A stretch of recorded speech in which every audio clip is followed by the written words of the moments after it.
Movie की कहानी नहीं है, बल्कि ये एक रियल डिस्कवरी है जिसने पूरी दुनिया के साइंटिस्ट के होश उड़ा दिए हैं। और सबसे क्रेजी बात यह है कि इस प्लैनेट की कीमत इतनी ज्यादा है कि अगर इसे पृथ्वी पर लाया जाए तो पूरी दुनिया की इकोनॉमी एक सेकंड में क्रैश हो जाएगी। आज हम बात करेंगे 55 कैंक्री ई की, जिसे साइंटिस्ट प्यार से डायमंड प्लैनेट बुलाते हैं। तो चलो शुरू करते हैं इस प्लैनेट की कहानी, जो शुरू होती है साल 2004 से। उस वक्त साइंटिस्ट एक स्टार को ऑब्जर्व कर रहे थे जिसका नाम था 55 कैंक्री ए, और ये स्टार हमारी पृथ्वी से लगभग 41 लाइट ईयर्स दूर कैंसर कॉन्स्टेलेशन में लोकेटेड है। अब 41 लाइट ईयर्स सुनने में तो बहुत ज्यादा लगता है, लेकिन यूनिवर्स के स्केल पर ये हमारा पड़ोसी ही है। और जब साइंटिस्ट ने इस स्टार को करीब से स्टडी किया तो उन्हें कुछ बहुत ही अजीब चीज नोटिस हुई। इस स्टार की लाइट में एक पैटर्न दिख रहा था जो ये इंडिकेट कर रहा था कि इसके चारों तरफ कोई प्लैनेट घूम रहा है। और बस इसी ऑब्जर्वेशन से 55 कैंक्री ई की डिस्कवरी हुई। अब यहाँ पर सबसे इंटरेस्टिंग पार्ट आता है। जब साइंटिस्ट ने इस प्लैनेट को और डिटेल में स्टडी किया तो उन्हें पता चला कि ये प्लैनेट हमारी पृथ्वी से लगभग 2 गुना बड़ा है और इसका मास यानी वजन पृथ्वी से लगभग 8 गुना ज्यादा है। इसीलिए इसे सुपर अर्थ की कैटेगरी में रखा गया है। लेकिन असली सरप्राइज तो तब आया जब साइंटिस्ट ने इसके कॉम्पोजिशन को एनालाइज किया। नॉर्मली जो प्लैनेट्स हम जानते हैं वो ज्यादातर सिलिकेट्स और आयरन से बने होते हैं, जैसे हमारी पृथ्वी है। लेकिन 55 कैंक्री ई की केमिकल कॉम्पोजिशन कुछ और ही कहानी बता रही थी।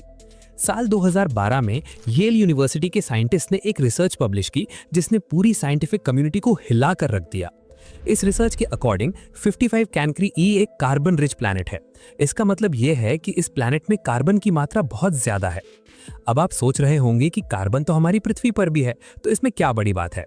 तो मैं आपको बता दूं कि जब कार्बन पर एक्सट्रीम प्रेशर और एक्सट्रीम हीट अप्लाई होती है तो वो कन्वर्ट हो जाता है डायमंड में। और 55 कैंक्री ई पर एग्जैक्टली यही कंडीशंस मौजूद हैं। इस प्लैनेट का टेम्परेचर लगभग 2400 डिग्री सेल्सियस तक जाता है और प्रेशर इतना ज्यादा है कि कार्बन को डायमंड में कन्वर्ट होने से कोई नहीं रोक सकता। अब यहाँ पर एक मोमेंट के लिए रुककर सोचो कि ये कितना माइंड ब्लोइंग है। हमारी पृथ्वी पर हीरा सबसे प्रीशियस और रेयर चीजों में से एक है। लोग हीरे के लिए लाखों करोड़ों रुपए खर्च कर देते हैं, और यहाँ पर एक पूरा का पूरा प्लैनेट है जो लिटरली हीरो से भरा पड़ा है। साइंटिस्ट का एस्टिमेट है कि इस प्लैनेट का लगभग 1/3 हिस्सा यानी 33% पार्ट प्योर डायमंड हो सकता है। और अगर हम इसकी वैल्यू कैलकुलेट करें तो ये नंबर इतना बड़ा है कि आपका दिमाग घूम जाएगा। कुछ एक्सपर्ट्स ने कैलकुलेट किया है कि 55 कैंक्री ई पूरा डायमंड का बना होता तो इसकी वैल्यू लगभग 26.9 मिलियन डॉलर्स होती। अब ये 9 मिलियन क्या होता है ये मैं आपको बता देता हूँ। एक के बाद 30 जीरो लगा दो तो वो 9 मिलियन होता है। ये नंबर इतना बड़ा है कि पूरी पृथ्वी की जितनी भी जीडीपी है, अगर उसे मिलियंस ऑफ ईयर्स तक भी ऐड करते रहो तो भी इस प्लैनेट की वैल्यू के आसपास भी नहीं पहुंच पाओगे। ये सिर्फ एक थ्योरेटिकल कैलकुलेशन है, लेकिन ये शो करता है कि यूनिवर्स में कितनी वेल्थ छुपी हुई है जिसके बारे में हम अभी तक जानते भी नहीं थे। लेकिन रुको, कहानी यही खत्म नहीं होती। 55 कैंक्री ई के बारे में और भी बहुत कुछ है जो आपको जानना चाहिए। 55 कैंक्री ई अपने स्टार के बहुत ही ज्यादा करीब है, इतना करीब कि ये अपने स्टार का एक पूरा चक्कर सिर्फ 18 घंटों में लगा लेता है। मतलब इस प्लैनेट पर एक साल सिर्फ 18 घंटों का होता है। कंपेयर करो इसे हमारी पृथ्वी से, जहां एक साल में 365 दिन लगते हैं। ये प्लैनेट इतना फास्ट है कि आप सोच कर देखो तो इसके हिसाब से आपका बर्थडे लगभग हर दिन आएगा। और एक और इंटरेस्टिंग फैक्ट ये है कि 55 कैंक्री ई टाइडली लॉक्ड है। इसका मतलब ये है कि इसका एक साइड हमेशा अपने स्टार की तरफ फेस करता है और दूसरा साइड हमेशा अंधेरा रहता है। एग्जैक्टली वैसे ही जैसे हमारा चांद पृथ्वी के साथ टाइडली लॉक्ड है और हम हमेशा चांद का एक ही साइड देखते हैं। तो इस प्लैनेट पर अगर आप खड़े हो जाओ तो एक तरफ हमेशा जलता हुआ सूरज दिखेगा और दूसरी तरफ हमेशा अंधेरा रहेगा।